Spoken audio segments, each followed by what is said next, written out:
Okay, Chapter 19, molar mass and density problems.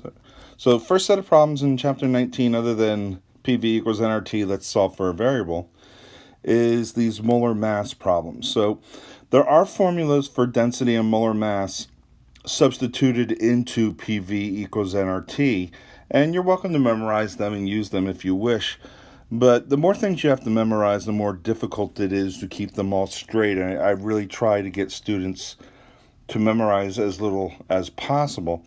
So really you don't need to memorize here. It's a matter of approach.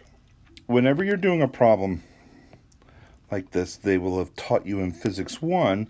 Let's define what it is that we're actually trying to find here. And we're trying to find the molar mass. So molar mass, curve EM, the units for molar mass is grams per mole.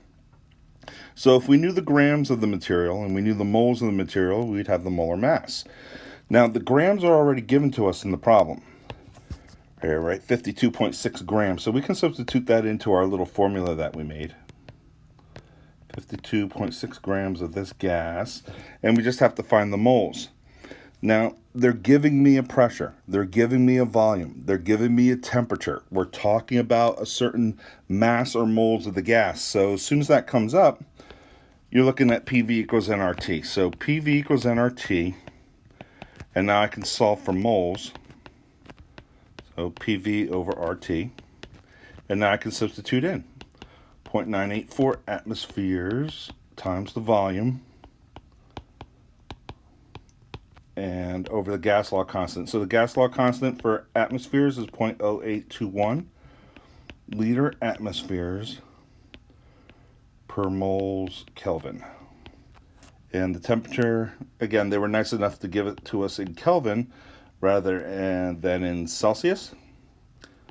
And they're probably going to give it to us in Celsius because that's what thermometers are graded in.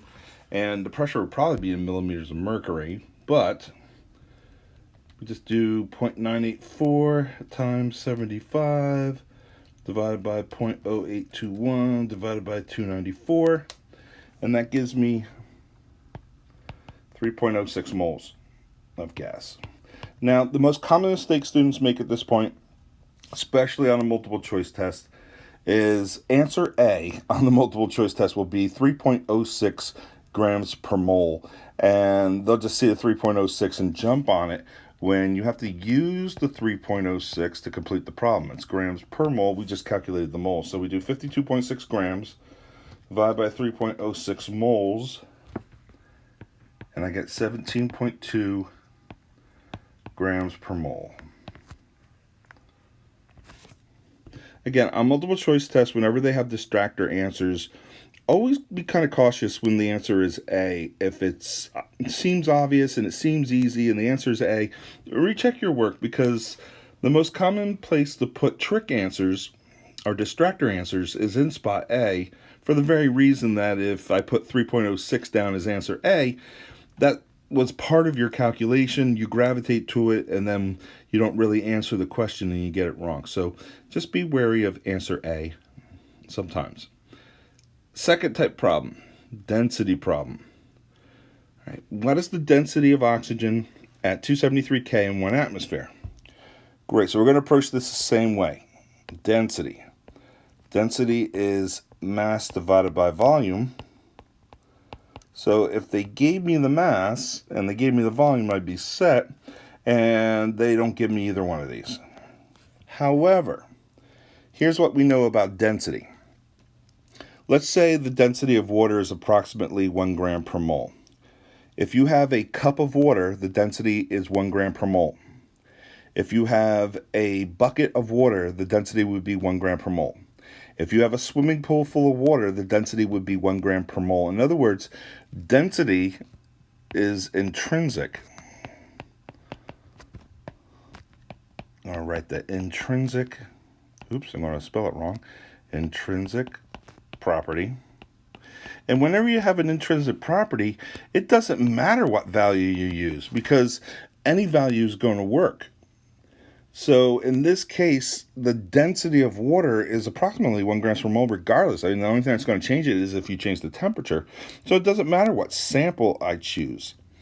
And if I'm going to choose a sample size, let's just make this 1 mole, right? Why not choose a 1 mole sample? Because 1 mole of this gas is going to have the same density as 2 moles, as 4 moles, as 8 moles. So if I choose 1 mole of this gas, I can say, all right, we have 1 mole of oxygen. I can look that mass up on the periodic table, and I can get the mass of 1 mole of oxygen. So it's 31.998 grams. So now the volume. Well, PV equals nRT. If I had a pressure, which I do, 1 atmosphere, if I had a volume, which I don't have, right? And if I had a temperature, I could solve for moles. So the only thing is, well, what's the volume? Well, if I have the moles and I have the temperature and I have the pressure, I can solve for volume. Or, in this case, if I notice that this is 273 K in 1 atmosphere, this is STP conditions. And at STP conditions, we said that 1 mole of any gas occupies 22.4 liters. So if we chose a 1 mole sample, then we can just substitute in 22.4 liters in order to get our volume. Now, if it wasn't an STP, we couldn't do that, but it is. We could take that shortcut. So I'm going to do 31.998 divided by 22.4, and I get a density of 1.43 grams per liter.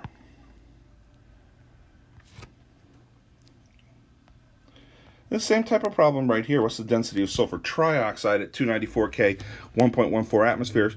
Go ahead and give it a shot. I'll put it on pause and then come back when you're ready. I'm back. All right, so same type of thing. What is density? Density is mass divided by volume. I can choose whatever sample size I want because this is an intrinsic property, which means it's based upon the identity of the material, not how much material you have. Remember, extrinsic would be how much. So I can say, all right, I'm going to take a 1 mole sample of sulfur trioxide. And if I look up those masses, I get 32.06 for sulfur plus 3 times 15.998 for oxygen. And that gives me 80.05 grams per mole. I'm sorry, we already defined that it was 1 mole. So it's 80.05 grams of sulfur trioxide. So I can make that substitution into my formula. 80.05 grams sulfur trioxide. Nice, now I just need the volume. Well, I already chose a 1 mole sample. I can't use 22.4 liters this time because this is not at STP. So if we're not at STP, then you got to use PV equals nRT. Wow, that rhymes. So I can solve for the volume. I get nRT over P. I can substitute in a 1 mole sample of sulfur trioxide. Now the gas law constant has to be in atmospheres, so 0.0821 liter atmospheres moles Kelvin. The temperature, 294 Kelvin. And the pressure is 1.14 atmospheres. Okay, so we get 0.0821 times 294 divided by 1.14, and I get 21.2. And that is in liters. Again, the most common mistake is to answer 21.2 at this point because you have to go back and finish the problem first. And they love to put 21.2 as a distractor.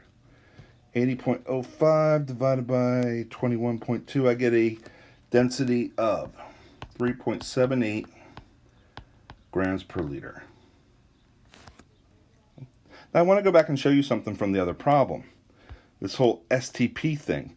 Well, instead of using STP, 1 mole is 22.4 liters, what if we had used PV equals nRT in this problem? Again, we solve for volume, so we get nRT over pressure. Might as well zoom in on that a little bit. And in our previous problem, we had 1 mole of oxygen. Gas law constant was 0.0821 liter atmospheres over moles Kelvin. and the temperature was 273 K, and the pressure was 1 atmosphere. So now when we do that calculation, we get 0.0821 times 273 divided by 1 comes out to be 22.413. So either way, we get a volume of 22.4 liters that matches our shortcut for STP conditions. Okay, so in the next video, I'm going to do gas law stoichiometry. And there's a lot of different problems there. And but that's really it for this chapter, right? I mean, after the next video. I'll do a review video, of course. But so far, so good. Thank you very much.